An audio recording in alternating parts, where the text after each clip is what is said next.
Stop making huge Grasshopper scripts. They're not maintainable, they're a big mess, and you try to write one file that controls everything in your Rhino scene.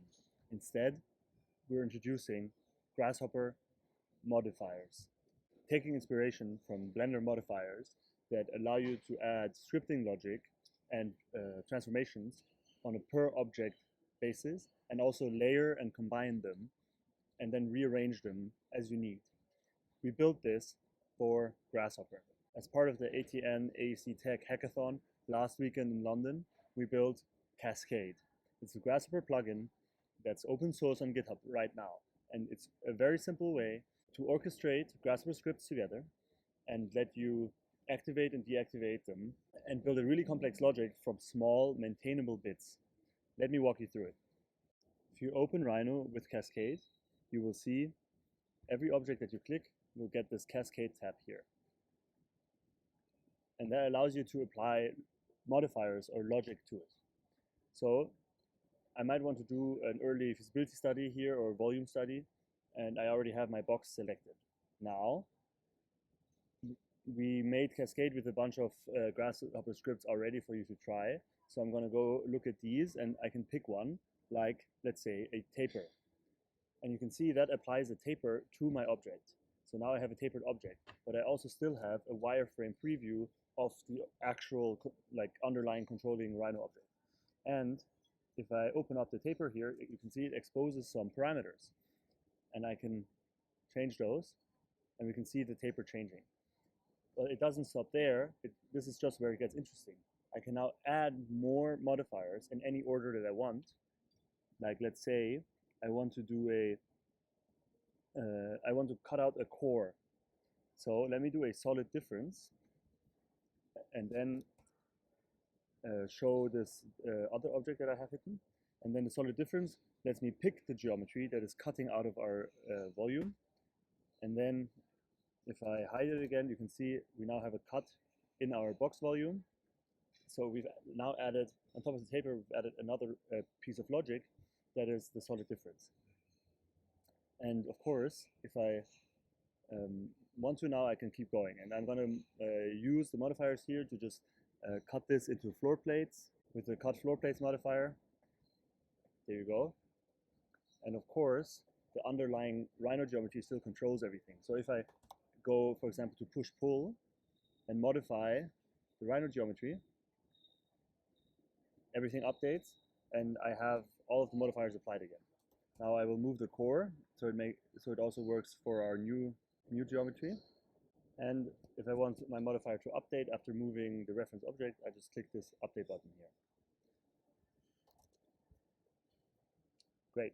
I'm going to keep going and add a daylight factor, which literally runs a Ladybug script in the background, calculating the daylight factor on all of these floor plates. But of course, I can also reference the context geometry that has an impact on the daylight factor, and it will recalculate and update its preview with the context considering the context. Next, I'm going to add a facade. For any parameter, if I click this little circle, I can select any of the outputs of the previous script. So I'm going to select the facade that is also part of the output of the cutting floor plate script. And that will apply the diamond facade modifier to one of the specific outputs.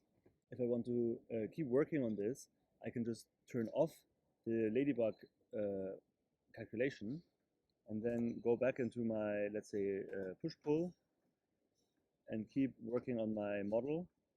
Maybe we actually want to make it a lean tower like this. Maybe we're going to flip the taper even.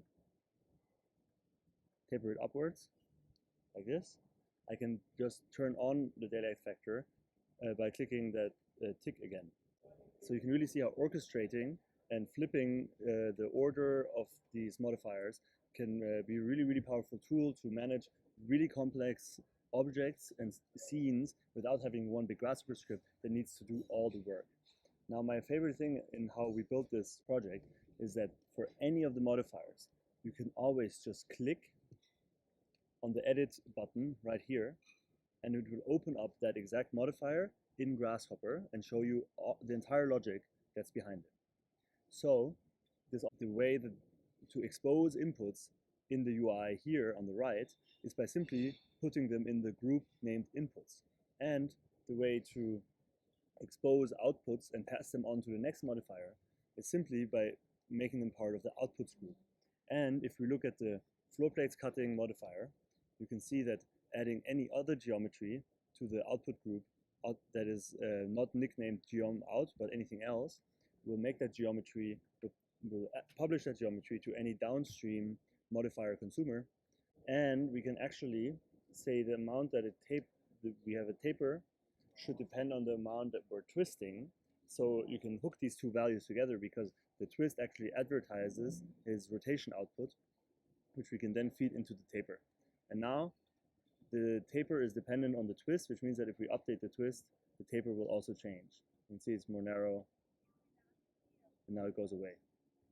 So that was our hackathon project, Grasshopper Modifiers. Thank you to the whole team, Dan Kennerson, Chuck Driesler, and Joshua Foxley.